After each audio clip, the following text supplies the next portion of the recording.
আমার রসুল মায়ার নবী বিবাহ করার সময় শর্ত লাগাইছেন, আপনি যদি আমার কাছে বিয়ে বসতে চান আমিও আপনার বিয়ে বসতে রাজি আছি, তবে বিয়ে করতে রাজি আছি, তবে শর্ত হলো আমার ঘরে কোনো হয়তো মাসে চুলায় আগুন জ্বলবে না। আপনি এত বড় ধনী একজন নারী, আপনি কোনোদিন উপবাসের কষ্ট টের পান নাই, আপনি কোনোদিন ভুকা থাকার কষ্ট টের পান নাই, কিন্তু আমি মুহাম্মদ অনেক গরিব, আমার সম্পদ নাই, আমার ঠিকমতো ঘর নাই, আমার চুলায় হয়তো আগুন জ্বলবে না।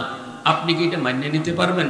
আম্মাদান খাদিজাতুল কুবরা রাদিয়াল্লাহু তাআলা আনহা তিনি বলেছিলেন যে আমি পারবো না, শুধু যত দিন উপাস থাকতে হয় আপনার সাথে আমি নিজেও থাকতে রাজি আছি।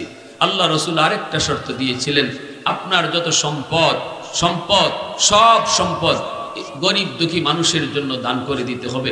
পারবেন কি আপনি এটা? আম্মাদান বলেছিলেন আমি তাতেও রাজি। রসুল বলেছিলেন আপনার যত বাড়ি আছে সব বাড়ি, যাদের বাড়ি নাই ঘর নাই তাদেরকে দিয়ে দিতে হবে, আপনি কি তাতে রাজি আছেন? আম্মাদান বলেছিলেন আমি তাতেও রাজি। সমস্ত সম্পদ, সমস্ত বাড়ি ঘর সব ইসলামের জন্য দান করে দিয়েছেন। সেই মহিয়সী নারী হলেন আমাদের আম্মাদান, আমার নবীর প্রথম স্ত্রী, যার জীবদ্দশায় রসুল আর কোনো বিয়ে করেন নাই।